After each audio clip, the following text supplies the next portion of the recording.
Hi everyone, welcome back to our YouTube channel 12 Minutes to CLAT. I am Diksha Pandey and today in this video we are going to discuss how to read a legal passage like a lawyer. बहुत interesting सा topic है क्योंकि बहुत सारे ऐसे students हैं जिनको passage read ढंग से नहीं करना आता और जब हम लीगल पैसेजेस की बात करते हैं तो वहाँ पर हमें कुछ चीज़ों का ध्यान रखना पड़ता है. We have to consider few things जो कि हमें हेल्प कर देती हैं हमारे क्वेश्चंस को सॉल्व करने में. And when we talk about legal reasoning you have to develop that legal acumen in order to solve these types of questions. ठीक है, तो अब किस तरीके से आप कौन से मेथड्स को यूज करके आप लॉयर की तरह पैसेज को स्कैन कर सकते हो और अपने क्वेश्चंस को सॉल्व कर सकते हो, उसकी स्ट्रैटेजी मैं शेयर करने वाली हूँ. So let's start the video. तो सबसे पहले हम बात करेंगे कि सबसे पहली चीज जो आपको पैसेज में देखनी होती है वो क्या है. तो सबसे पहले ना लीगल इश्यूज को फोकस किया करो कि लीगल इशू क्या है ना. पूरे पैसेज में जब आप स्टार्टिंग की 3-4 लाइनें पढ़ लोगे तो आपको समझ में आएगा कि चलो ठीक है, ये पैसेज जो है वो लेट्स से नेग्लिजेंस से डील करता है या ये जो पैसेज है वो इन्वायरमेंटल लॉ से डील करता है और इन्वायरमेंटल लॉ में क्या चैलेंजेस आ रहे हैं. तो 4-5 लाइनें या फिर जो फर्स्ट का पैराग्राफ है वो पढ़कर आपको समझ में आ जाएगा. तो सबसे पहले इशू को फिगर आउट करो कि लीगल इशू क्या है, क्योंकि इस लीगल इशू पर ही आपके बाकी के सारे क्वेश्चंस जो हैं वो फ्रेम होने वाले हैं और उसके आजू बाजू इर्द गिर्द ही फ्रेम होंगे. तो आपको क्या करना है, लीगल इश्यूज को सबसे पहले फिगर आउट करना है. जब आपके दिमाग में लीगल इशू होगा तो आपको फिर ढूंढना है लीगल रूल जो कि पैसेज में ही गिवन है कि उन लीगल इश्यूज को रिजॉल्व करने के लिए हमारे पास कौन कौन से लॉज हैं, कौन से प्रोविजंस हैं, कौन से लीगल रूल्स हैं जो कि आप अप्लाई करोगे तो आप इन इश्यूज को रिजॉल्व कर सकते हो.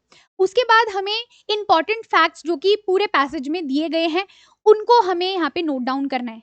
फॉर एग्जाम्पल, अगर वॉइड एब इनिशियो से रिलेटेड कोई या फिर वॉइड अग्रीमेंट से या वॉइड कॉन्ट्रैक्ट से रिलेटेड अगर कोई भी पैसेज आया है और उसमें लिखा हुआ है a contract with a minor is void एब इनिशियो, ठीक है, तो उसके अंदर माइनर एक इंपॉर्टेंट फैक्ट है जो आपको अंडरलाइन करना है कि अगर आपने माइनर के साथ कोई कॉन्ट्रैक्ट किया तो वो वॉइड एब इनिशियो होगा, राइट. तो ऐसे इंपॉर्टेंट फैक्ट्स को आपको अंडरलाइन करते जाना है ताकि आपको बार बार पैसेज पूरा पढ़ने की जरूरत ना पड़े.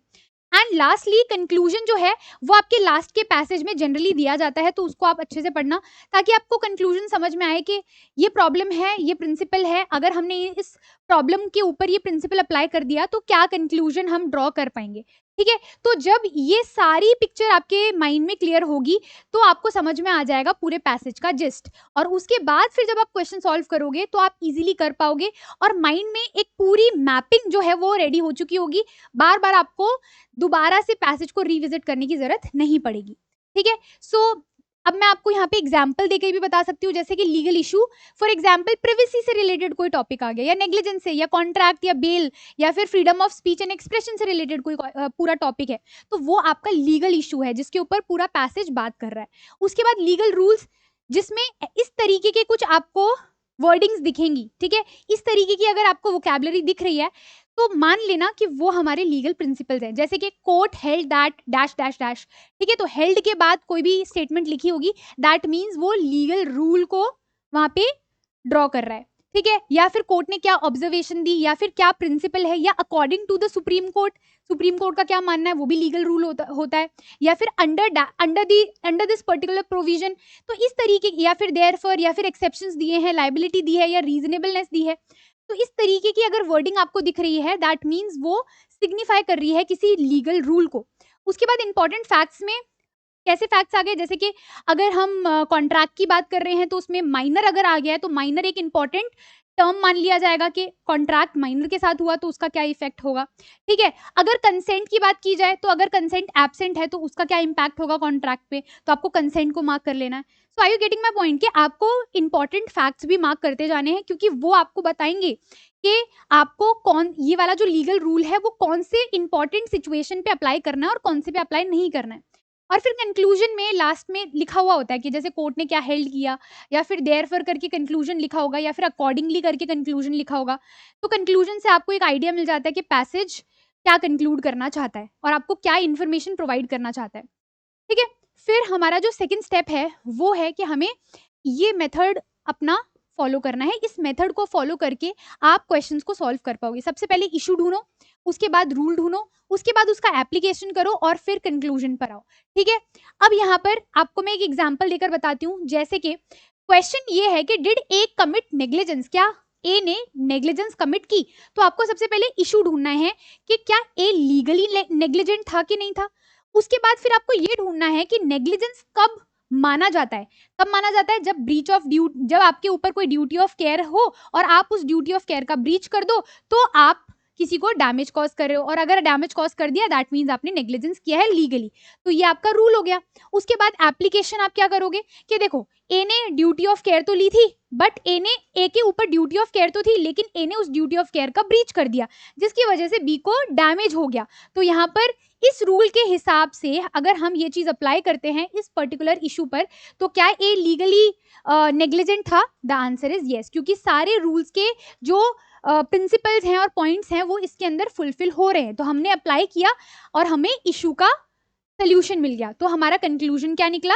यस, ए कमिटेड नेग्लिजेंस। तो आपको क्या करना है? सबसे पहले इशू ढूंढना है, उसके बाद रूल ढूंढना है जो उस इशू को रिजॉल्व करने के लिए पैसेज में दिया गया है, और उन रूल्स के प्रिंसिपल को आपको इशू पे अप्लाई करके उसको यहाँ पे कंक्लूड करना है। ठीक है, इस तरीके से आप अगर ये वाला मेथड IRAC मेथड अगर आप यूज करेंगे तो आप बेटर वे में क्वेश्चंस को सॉल्व कर पाएंगे।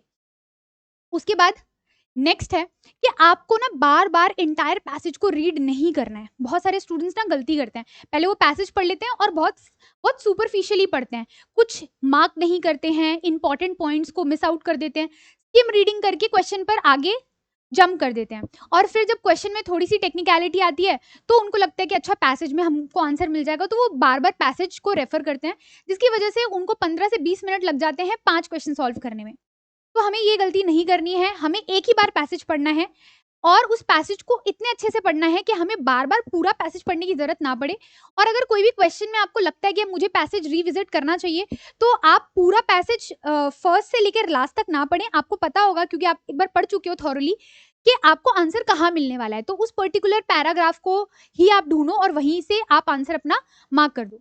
ठीक है, तो पूरे पैसेज को बार बार नहीं पढ़ना है, जिसकी वजह से आप अपना टाइम वेस्ट कर दोगे, और टाइम वेस्ट करना आप यहाँ पे अफोर्ड नहीं कर सकते हो। 120 मिनट्स ही मिलते हैं आपको। ठीक है, और दूसरी चीज एक और ध्यान रखनी है बात कि पैसेज प्लस क्वेश्चन इन सबको सॉल्व करने का जो और रीड करने का जो टाइम है वो 6 to 7 मिनट्स का ही है आपके पास। ठीक है, max to max 8 minutes, but इससे ज्यादा अगर आपने ले लिए तो आप बाकी के सेक्शंस को कॉम्प्रोमाइज कर दोगे और वहां पर आपको टाइम नहीं मिल पाएगा। उसके बाद do not bring outside legal no. Step 4 is wrong option को एलिमिनेट करना है आपको। देखो, जब भी हम क्वेश्चन के आंसर को मार्क करते हैं ना, तो हमारी अप्रोच ये होनी चाहिए कि रॉन्ग आंसर्स को हमें सबसे पहले एलिमिनेट करना है। तो अगर 4 ऑप्शंस हैं और हमने 3 ऑप्शंस को इजीली एलिमिनेट कर दिया, तो भले ही हम 4th ऑप्शन की रीजनिंग को जस्टिफाई ना कर पाए, लेकिन हमें पता है कि बाकी 3 नहीं होंगे तो चौथा ही फिर करेक्ट आंसर है। तो इस तरीके से हमारी एक्यूरेसी बढ़ जाती है। तो हमेशा एलिमिनेशन मेथड्स के थ्रू ही आप यहाँ पर क्वेश्चंस को सॉल्व करो। And last is step number 5 कि आपको लीगल नॉलेज जो पैसेज में दी गई है उसके बाहर जाकर एप्लीकेशन नहीं करना है किसी भी रूल का। आपको बहुत सारी चीज़ों के बारे में पता होगा जो कि पैसेज में नहीं दिया गया है। फॉर एग्जाम्पल, अगर वाइकेरियस लाइबिलिटी के बारे में बोला गया है या फिर स्ट्रिक्ट लाइबिलिटी के बारे में बोला गया है, लेकिन उसका एक्सेप्शन पैसेज में मेंशन नहीं है, तो आपको अज्यूम नहीं करना है कि यहाँ पर हम एक्सेप्शंस भी लगा सकते हैं, क्योंकि जो बेसिकली जो फ्रेमर है, जिसने पूरा क्वेश्चन फ्रेम किया, जो ऑथर है क्वेश्चन का, उसने ये सोच के फ्रेम किया है कि आपको लॉ नहीं आता है और जितना मैं पैसेज में दे रहा हूँ आपको सिर्फ उतनी ही नॉलेज है। तो पैसेज के बाहर जाकर आपको नॉलेज अपनी अप्लाई नहीं करनी है, वरना question you will and up marking wrong questions. ठीक है, तो ये सारी चीजें जो हैं वो आपको ध्यान रखनी है, और हमेशा पैसेज को स्टार्टिंग से बहुत अच्छे से पढ़ना है। पॉइंटर लेकर बैठना, कोई पेन पेंसिल जनरली यूज की जाती है, पेंसिल लेकर बैठना और पॉइंटर्स को मार्क करते जाना। सबसे पहले इशू फिगर आउट करना, एंड देन उसके बाद कौन सा लीगल प्रिंसिपल है जो उस इशू को केटर कर रहा है पैसेज में, उसको फिगर आउट करना। इन्हीं से आपको क्वेश्चन सॉल्व करने में हेल्प मिलेगी। ठीक है, तो आई थिंक आपको सारी चीज़ें क्लियर हो गई होंगी। इन केस अगर कोई भी डाउट है, you can write your questions और your queries in the comment section. उसके अलावा एक और जो इम्पॉर्टेंट इन्फॉर्मेशन आप लोगों के लिए है वो ये है कि 12 मिनट्स टू क्लैट एक और नए माइलस्टोन को अचीव कर चुका है, और अब वो अपने ऑफलाइन सेंटर के साथ शुरुआत कर रहा है इस पूरी लीगल जर्नी की, जहां पर आपको ऑफलाइन सेंटर्स में जाकर पढ़ाया जाएगा, साकेत में उसका सेंटर है, साकेत न्यू दिल्ली। आप अगर ऑफलाइन हमारे साथ आकर जुड़कर पढ़ना चाहते हैं तो 10 जुलाई से हमारी ऑफलाइन जो क्लासेस हैं वो शुरू हो रही हैं, जिसमें 1-to-1 पर्सनल इंटरेक्शन आपसे सारे मेंटोर्स करेंगे, और साथ ही साथ एक बहुत ही इंक्लूसिव इन्वायरमेंट आपको वहाँ पर मिलने वाला है। तो अगर आप ज्वाइन करना चाहते हैं बैच को तो आप बैच ज्वाइन कर सकते हैं।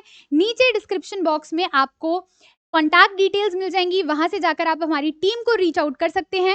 इन केस कोई भी डाउट है तो आप हमारी टीम से कनेक्ट कर लेना, और नेक्स्ट वीडियो में मिलेंगे ऐसे ही इंटरेस्टिंग टॉपिक के साथ। तब तक के लिए bye bye and take care all of you.